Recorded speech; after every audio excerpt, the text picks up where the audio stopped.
Muy buenos días para todos. En estos últimos encuentros de la voz del pastor hemos venido hablando de las virtudes teologales, la fe, la esperanza y la caridad. Y hemos profundizado particularmente en el tema de la fe.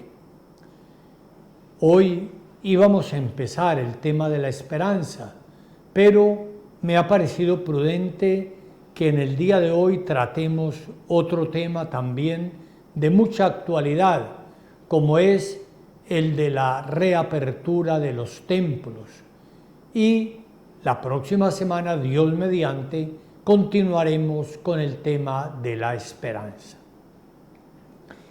El cardenal Sará, que es el prefecto de la Congregación del Culto Divino y la disciplina de los sacramentos, de acuerdo con el Santo Padre, han decidido enviar una carta a toda la Iglesia Católica, titulada Volvemos con alegría a la Eucaristía.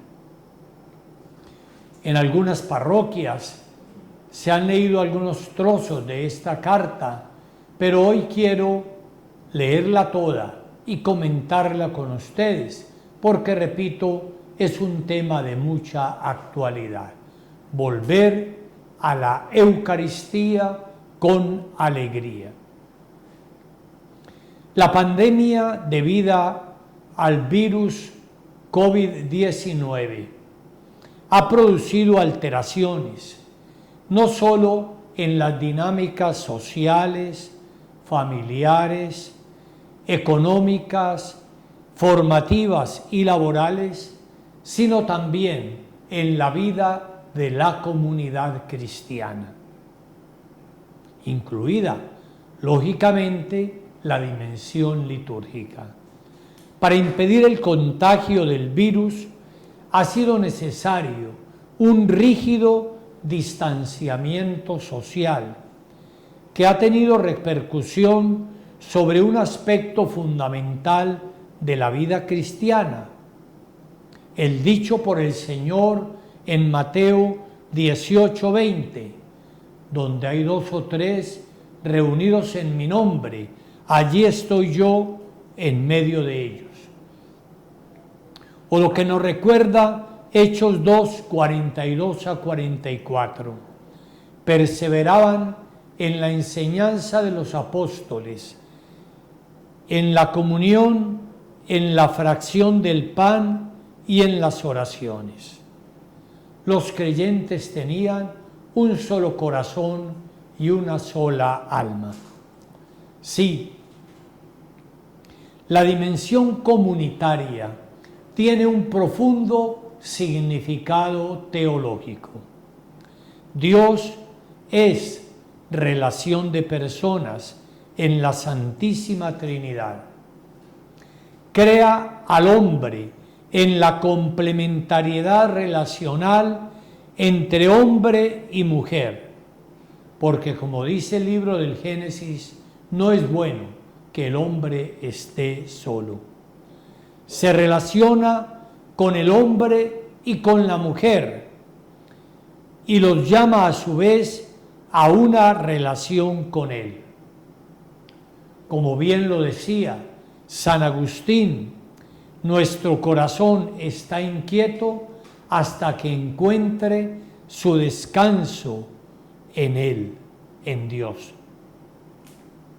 El Señor Jesús, en el ministerio público, llamando a un grupo de discípulos, fue congregándolos en torno a Él para que compartieran con Él la vida y el anuncio del reino de Dios. De este pequeño rebaño que el Señor fue congregando, nace la Iglesia. Para describir la vida eterna, la Escritura usa la imagen de una ciudad, la Jerusalén del cielo, una ciudad que es una comunidad de personas que comparten valores, realidades humanas y espirituales fundamentales, lugares, tiempos y actividades organizadas que concurren en la construcción del bien común. Mientras los paganos construían templos dedicados a la divinidad, en los que las personas no tenían acceso. En los templos paganos las personas se quedaban afuera. Adentro estaba el lugar del culto al Dios y ahí se hacían sacrificios. Pues bien, el templo de la comunidad cristiana es un lugar, obviamente, como casa de Dios, pero también como casa de la iglesia, donde los fieles pudieran encontrarse como comunidad de Dios, pueblo convocado para el culto y constituido en asamblea santa. Por eso Dios puede proclamar: yo seré vuestro Dios y tú serás mi pueblo. Éxodo 6:7. El Señor se mantiene fiel a su alianza e Israel se convierte, por tanto, en morada de Dios, lugar santo donde Dios tiene su presencia en medio del mundo. Por eso, la casa de Dios supone la presencia de la familia de los hijos de Dios. También hoy, en la plegaria de la dedicación de una nueva iglesia, a la que estamos tan acostumbrados aquí en nuestra diócesis, ¿cómo no recordar la dedicación, la consagración de nuestra iglesia madre, la Catedral del Ecce Homo? Allí en esa oración que llama plegaria de dedicación, el obispo pide que la iglesia, sea lo que tiene que ser por su propia naturaleza. Dice textualmente el obispo: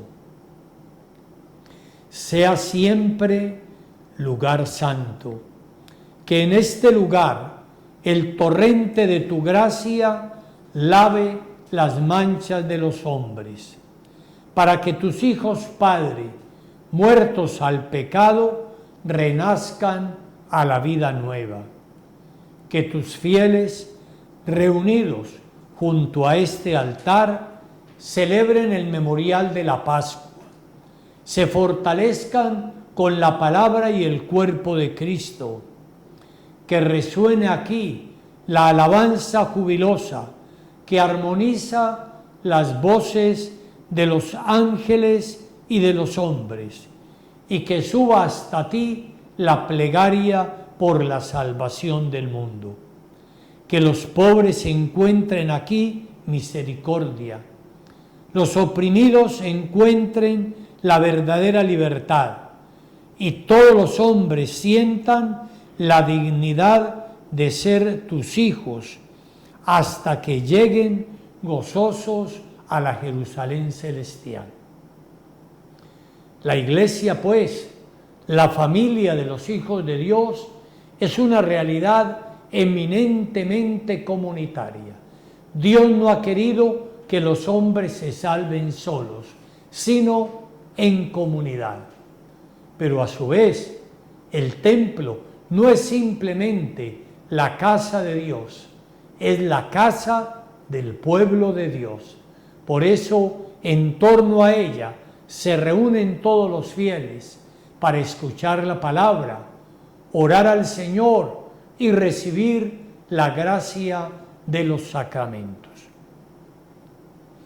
La comunidad cristiana no ha buscado nunca el aislamiento y nunca ha hecho de la iglesia una ciudad de puertas cerradas. Formados en el valor de la vida comunitaria y en la búsqueda del bien común, los cristianos siempre han buscado su inserción en la sociedad, incluso siendo conscientes de una alteridad: estar en el mundo sin pertenecer al mundo y sin someterse al mundo. También en esta emergencia pandémica ha surgido un gran sentido de responsabilidad. Los obispos y las conferencias episcopales, en escucha y colaboración con las autoridades civiles y con los expertos en salud pública, han estado dispuestos para asumir decisiones difíciles y dolorosas, hasta la suspensión prolongada de la participación de los fieles en la celebración de la Eucaristía. Ha sido, queridos hijos, una decisión tomada con mucho dolor, tener que alejar a los fieles de la celebración eucarística, pero al mismo tiempo con una gran responsabilidad, pensando en proteger y cuidar la vida de los hijos de Dios que el Señor nos ha confiado.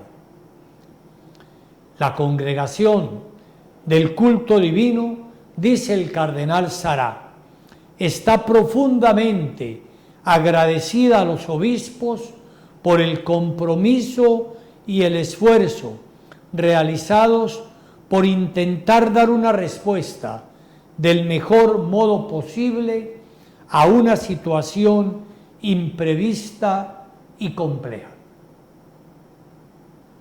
Sin embargo, y quiero resaltar esta idea, tan pronto como las circunstancias lo permitan, es necesario y urgente volver a la normalidad de la vida cristiana, que tiene como casa el edificio de la iglesia, el templo, y la celebración de la liturgia, particularmente de la Eucaristía, como la cumbre hacia la cual tiende toda la actividad de la iglesia, y al mismo tiempo la fuente de donde emana toda su fuerza, como lo decía el Concilio Vaticano II. Miren la expresión clara del cardenal Sará: tan pronto como las circunstancias lo permitan, es necesario y urgente volver a esa normalidad de la vida cristiana, reuniéndose en el templo y celebrando allí los sacramentos, particularmente la Eucaristía. Conscientes del hecho de que Dios no abandona jamás a la humanidad que ha creado y que incluso las pruebas más duras pueden dar frutos de gracia, hemos aceptado la lejanía del altar del Señor como un tiempo de ayuno eucarístico, útil para redescubrir la importancia vital, la belleza y la preciosidad inconmensurable. Tan pronto como sea posible, es necesario volver a la Eucaristía con el corazón purificado, con un asombro renovado, con un crecido deseo de encontrar al Señor, de estar con Él, de recibirlo para llevarlo a los hermanos con el testimonio de vida, de una vida plena de fe, de amor y de esperanza. El cardenal habla del ayuno eucarístico. Los fieles han tenido que estar alejados de la celebración presencial de la Eucaristía y de recibir el cuerpo del Señor. Pero esto tiene toda la significatividad del ayuno. El ayuno es una privación de algo precioso, pero al mismo tiempo nos va introduciendo en la contemplación de la belleza, de la preciosidad de aquel don del cual estamos teniendo que estar alejados. Nos hace valorarlo más, porque comprendemos la grandeza de aquello de lo que no podemos participar en un momento. Este tiempo de privación nos puede dar la gracia de comprender de corazón a nuestros hermanos, los mártires de Abisinia del siglo IV, que respondieron a los jueces con una serena determinación, incluso frente a una segura condena a muerte. Los jueces les pedían no reunirse el domingo para la celebración eucarística. Y ellos respondieron: sin el domingo no podemos. No podemos de verdad ser auténticos cristianos. Ese no podemos y la riqueza del significado del día del Señor, del domingo, no se pueden traducir en una sola palabra. Esta brevísima expresión, no podemos, compendia una riqueza de matices y significados que hoy son presentados a nuestra meditación. Les pido reflexionar sobre cada uno de los significados de esta afirmación martirial. No podemos vivir sin Eucaristía. No podemos vivir, ser cristianos, realizar plenamente nuestra humanidad y sus deseos de bien y de felicidad que habitan en el corazón sin la palabra del Señor, que en la celebración toma cuerpo y se convierte en palabra viva, pronunciada por Dios para quien hoy abre su corazón a la escucha. Segundo, no podemos vivir como cristianos sin participar en el sacrificio de la cruz, en el que el Señor se da sin reservas para salvar con su muerte al hombre que estaba muerto por el pecado. El Redentor asocia así a la humanidad y la conduce al Padre. En el abrazo del crucificado encuentra luz y consuelo todo sufrimiento humano. Tercero, no podemos, sin el banquete de la Eucaristía, mesa del Señor, a la que somos invitados como hijos y hermanos para recibir al mismo Cristo resucitado, presente en cuerpo, sangre, alma y divinidad, en aquel pan del cielo que nos sostiene en los gozos y en las fatigas de la peregrinación terrena. Cuarto, no podemos sin la comunidad cristiana, la familia del Señor. Tenemos necesidad de encontrar a los hermanos que comparten la filiación divina, la fraternidad de Cristo, la vocación y la búsqueda de la santidad y de la salvación de sus almas en la diversidad de edad, historias personales, carismas y vocaciones. No podemos sin la casa del Señor, que es nuestra casa, sin los lugares santos en los que hemos nacido a la fe, donde hemos descubierto la presencia providente del Señor y hemos descubierto el abrazo misterioso que levanta al que ha caído, donde hemos consagrado nuestra vocación a la vida religiosa o al matrimonio, donde hemos suplicado y dado gracias, donde hemos reído y llorado, donde hemos confiado al Padre nuestros seres queridos que han finalizado ya su peregrinación terrena. Sexto, no podemos sin el día del Señor, sin el domingo que da luz y sentido a la sucesión de los días de trabajo y de las responsabilidades familiares y sociales. El domingo engendra y entraña todas estas realidades a las que no podemos renunciar. La palabra del Señor, la mesa del Señor, el sacrificio del Señor, la comunidad cristiana, la casa del Señor y el día del Señor. No podemos, es verdad. Sin ellos no podemos vivir como cristianos. Así lo confesaron los mártires de Abisinia y por eso dieron la vida. Continuamos con la carta del cardenal Sará.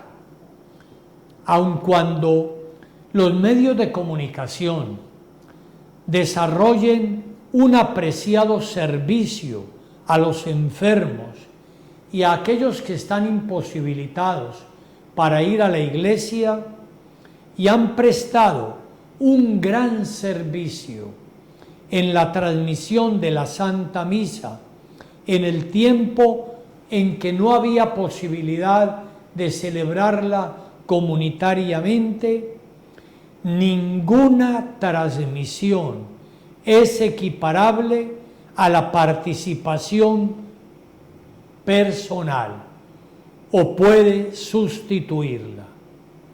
Más aún, esas transmisiones por sí solas corren el riesgo de alejar de un encuentro personal e íntimo con el Dios encarnado, que se ha entregado a nosotros, no de modo virtual, sino realmente diciendo: el que come mi carne y bebe mi sangre, habita en mí y yo en él. Juan 6:56.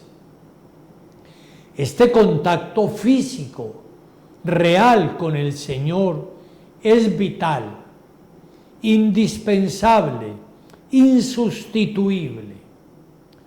Una vez que se hayan identificado las medidas concretas para reducir al mínimo el contagio del virus, es necesario que todos retomen su lugar en la asamblea de los hermanos, redescubran la insustituible preciosidad y belleza de la celebración, requieran y atraigan con el contagio del entusiasmo a los hermanos y hermanas desanimados, asustados, ausentes y distraídos durante mucho tiempo.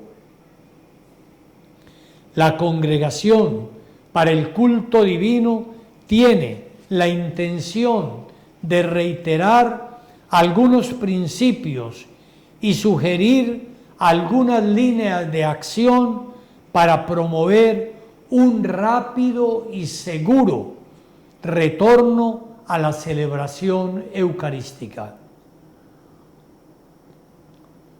La debida atención a las normas litúrgicas y de seguridad no puede llevar a la esterilización de los gestos y de los ritos.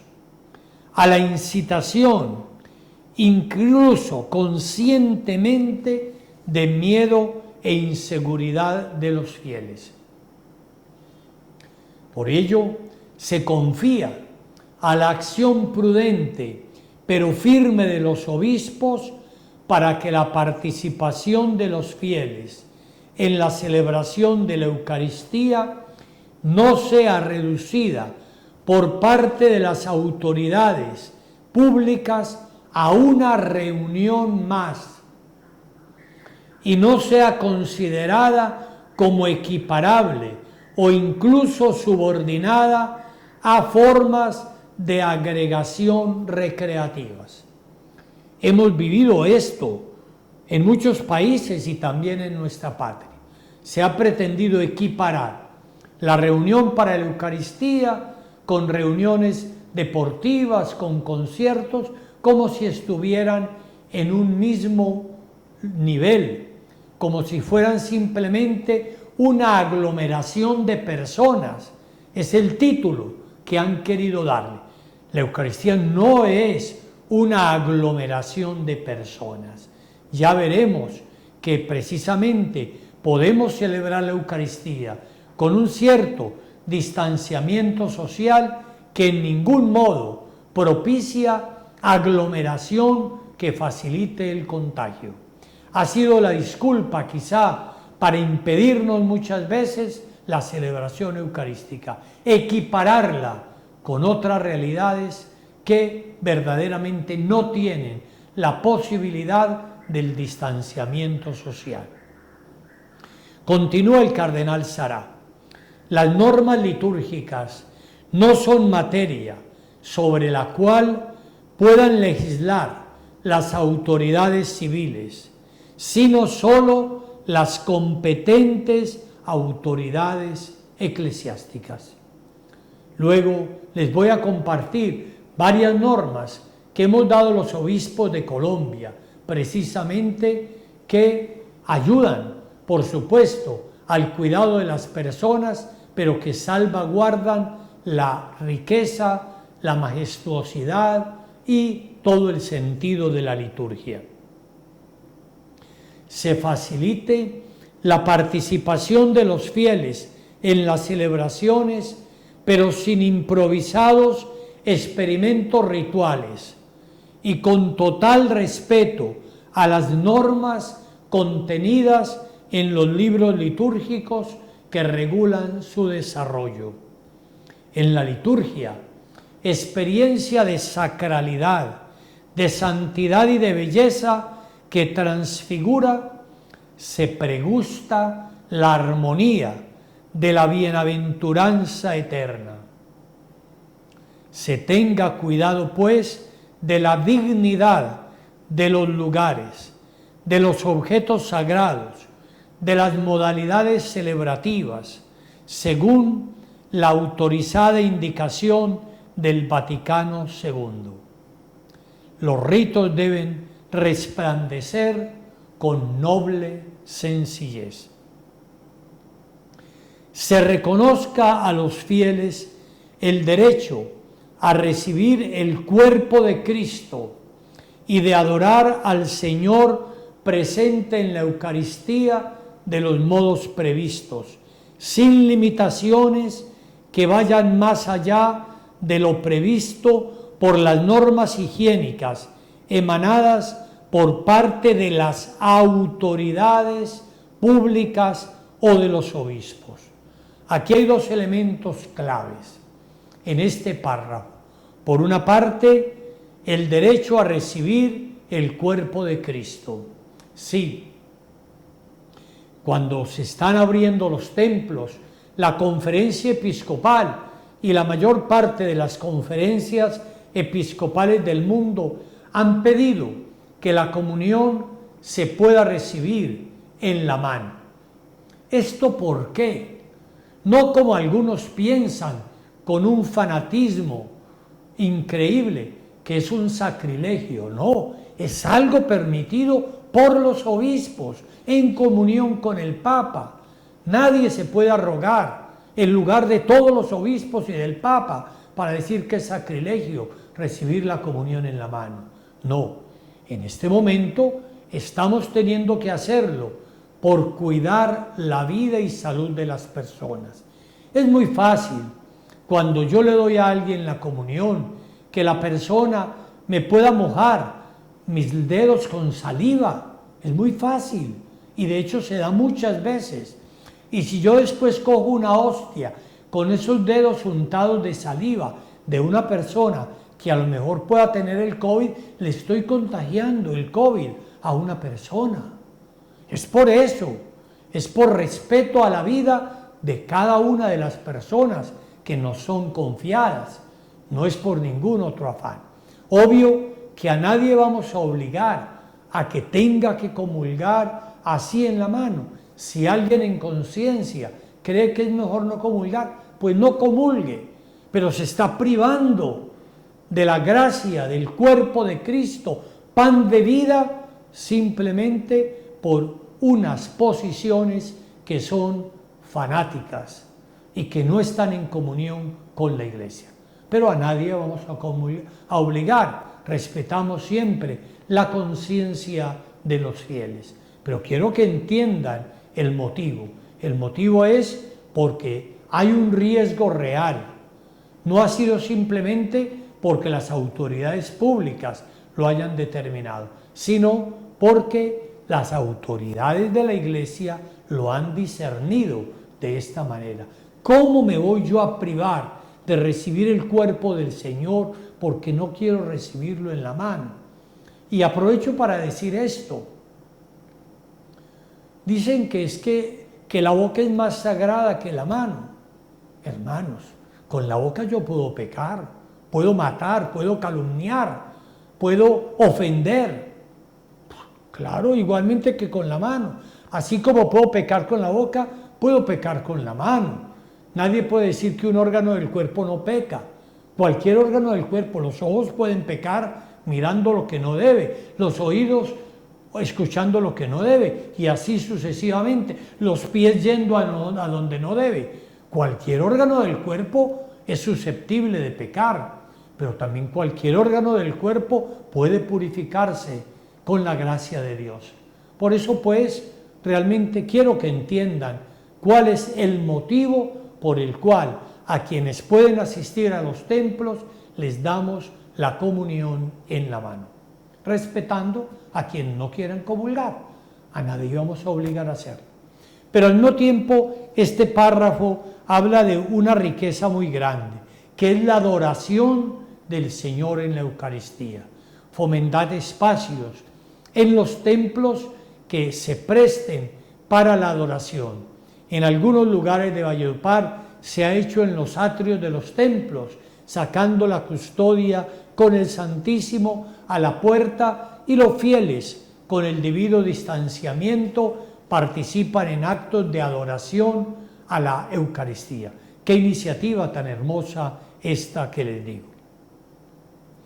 En la celebración eucarística, los fieles adoran a Jesús resucitado presente, y vemos que fácilmente se pierde el sentido de adoración, la oración de adoración. Por eso hay que insistir, dice el cardenal Sará, en la necesidad de la adoración. Un principio seguro, oigan esto, para no equivocarse es la obediencia. Obediencia a las normas de la Iglesia.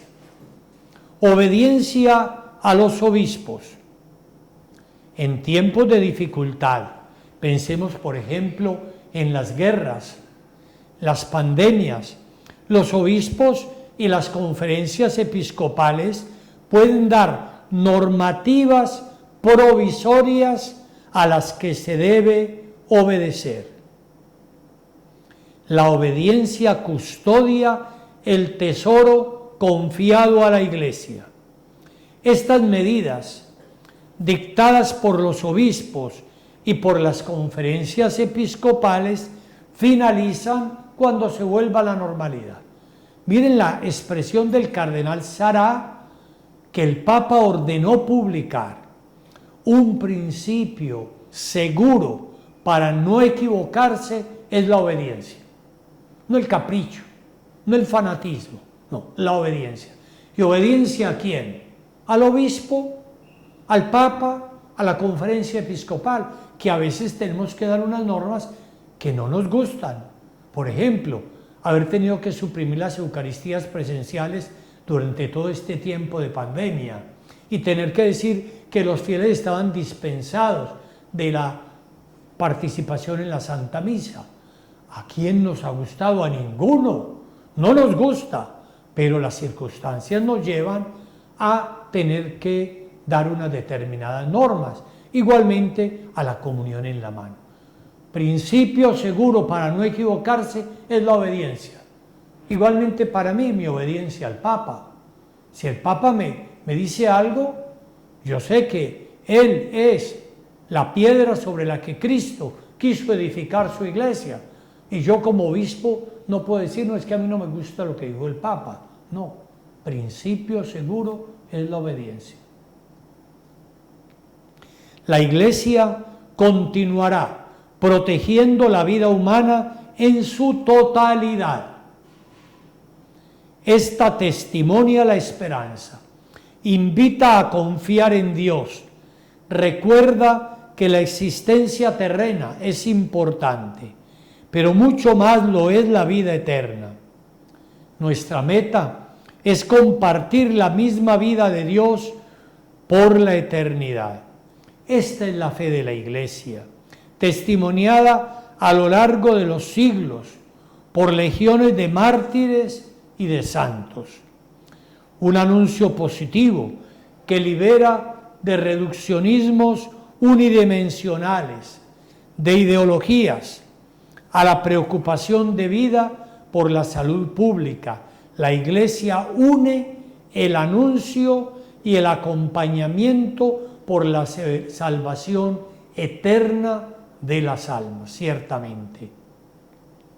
Continuamos, pues, confiándonos a la misericordia de Dios, invocando la intercesión de la bienaventurada Virgen María, salud de los enfermos y auxilio de los cristianos, por todos aquellos que son probados duramente por la pandemia y por cualquier otra aflicción.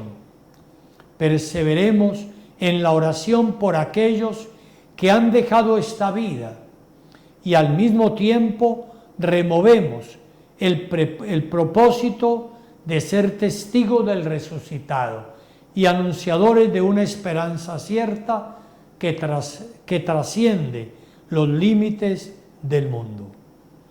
El sumo pontífice Francisco, el 3 de septiembre, en reunión con el cardenal prefecto de la Congregación del Culto Divino, ha aprobado esta carta y ha ordenado su publicación. Creo que es muy clara y muy sabia esta carta del cardenal Sará, que vale la pena profundizar y que nos habla, obviamente, de la fundamental riqueza de la Eucaristía y del Día del Señor, recomendando que en cuanto se den las circunstancias es necesario volver a abrir los templos y a celebrar la Eucaristía, siempre con los debidos cuidados. Y quiero complementar esta carta con algunas disposiciones de la Conferencia Episcopal acerca del momento actual. Y el momento actual es ¿cuál?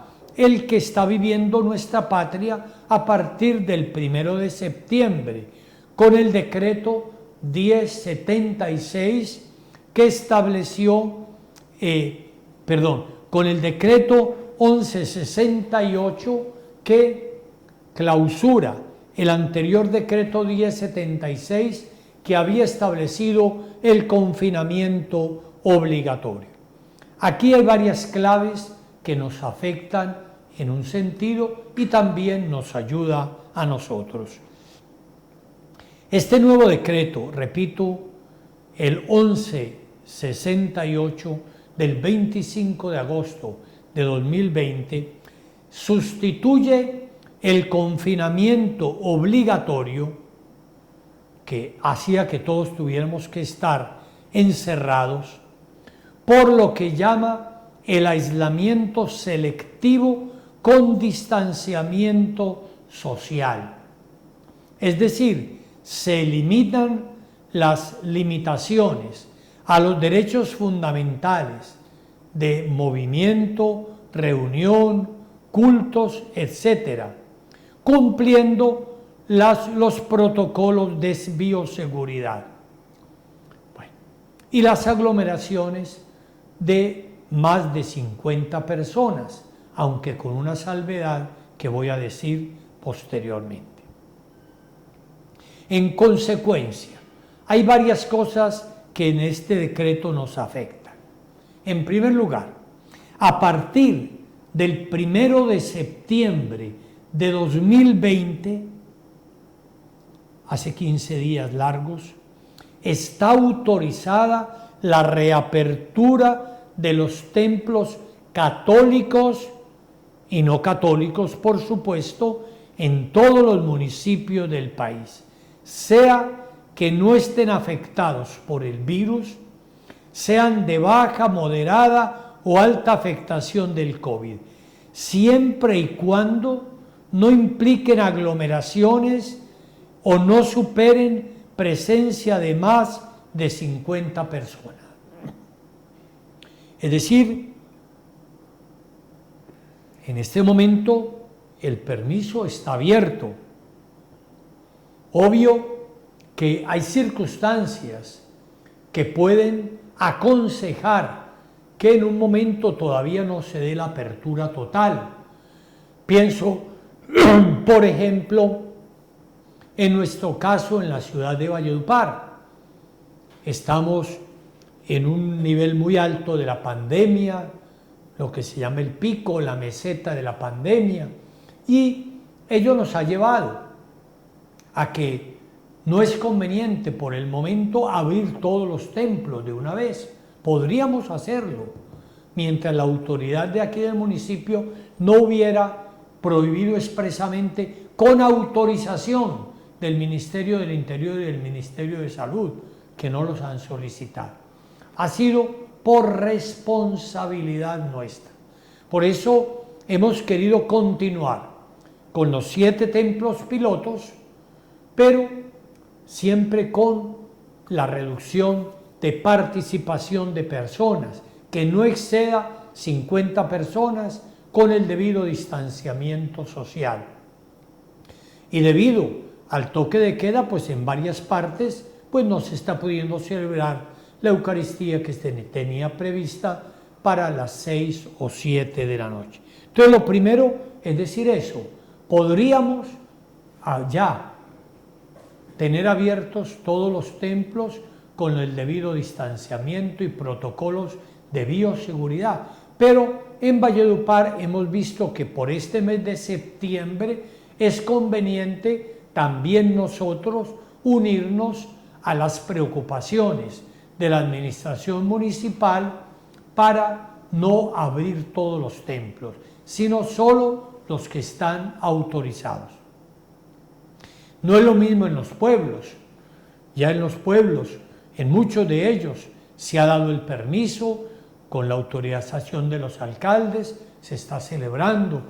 El domingo pasado yo celebré, por ejemplo, en Becerril, pongo un ejemplo. Este domingo próximo va a celebrar en San José de Oriente, y así en muchos de los municipios. Solamente Valledupar tenemos la restricción a los 7 templos que ya dimos permiso anteriormente. Pero esto es una norma provisional. Esperamos para el mes de octubre que se puedan abrir los demás templos también con los debidos protocolos. Otra disposición de la conferencia. En todos los casos, para la celebración de la Santa Misa y de cualquier servicio religioso, se deben evitar aglomeraciones, mantener el distanciamiento físico de 2 metros entre los feligreses y garantizar que no se supere el número de 50 personas en la celebración, incluyendo el sacerdote, los ministros y el personal de apoyo. Obvio que si el templo es pequeño, ingresarán solo las personas que puedan mantener su distancia de 2 metros, y quiero hacer esta precisión, en sentido lineal. Cuando una banca es muy grande, normalmente se hace un fiel en un extremo de la banca y otro en el otro extremo, pero hacia atrás se daría solo el caso de 1 metro. También hay que decir que según lo previsto en la reglamentación, el número máximo de 50 personas se observará por los 15 primeros días, al término de los cuales se podrá proceder a ocupar el 35% del aforo total del templo. Recordemos que aquí en Valledupar, sobre todo, estamos utilizando la plataforma La Iglesia Me Cuida, que hace que los fieles se inscriban anteriormente para ya saber cuántos están inscritos y pueden asistir, y que una persona no pierda el tiempo llegando y viéndose imposibilitada para participar en la celebración. Entonces, después de los 15 días, el aforo sería el 35%. Va a depender por eso del tamaño del templo. No es lo mismo la Catedral del Exeomo, ¿cierto?, que una capilla o un templo pequeño. Lógicamente, en cada caso hay que medir esto. Otro elemento, se deben cuidar todas las medidas de bioseguridad. Siempre hay que asistir con el tapabocas, tomarse la temperatura en la entrada, lavarse las manos con jabón o, en su defecto, con alcohol o con gel antibacterial, ¿cierto? Y por supuesto también con usar el tapete para pisarlo, y de esa manera también se dé la eliminación de los virus que hay allí. Es decir, todas las medidas de bioseguridad para que los fieles puedan participar. Otro elemento que nos ha dado la nueva legislación: ya pueden participar menores de 18 años y también mayores de 70.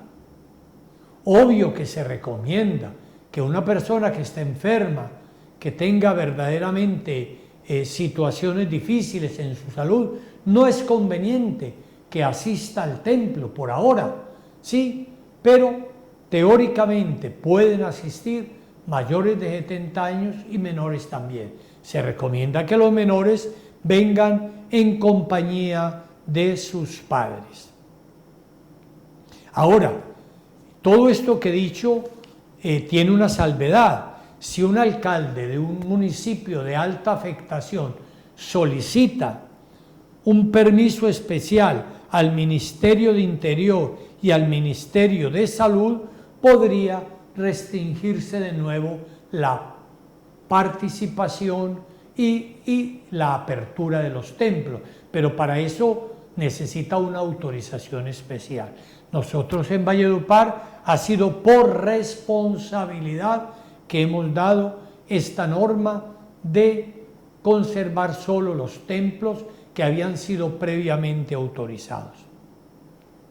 Y termina esta disposición de la Conferencia Episcopal diciendo: los sacerdotes deben adelantar todas las campañas de difusión para que los feligreses conozcan el protocolo de bioseguridad y lo cumplan responsablemente, para no ir a generar de pronto, por falta de cuidado nuestro o falta de divulgación, realmente el contagio de alguno de nuestros fieles. Y finalmente quisiera yo añadir que los fieles que no puedan asistir porque no tienen cupo en los pocos templos que hay, por ahora pues también pues no tienen la obligación del precepto dominical de asistir a la misa, pero deben hacerlo por lo menos en forma virtual mientras se nos da la gracia de participar todos presencialmente en los templos. Que Dios los bendiga a todos ustedes y los espero la semana próxima para continuar reflexionando sobre el tema de la virtud teologal de la esperanza. En el nombre del Padre, del Hijo y del Espíritu Santo. Amén.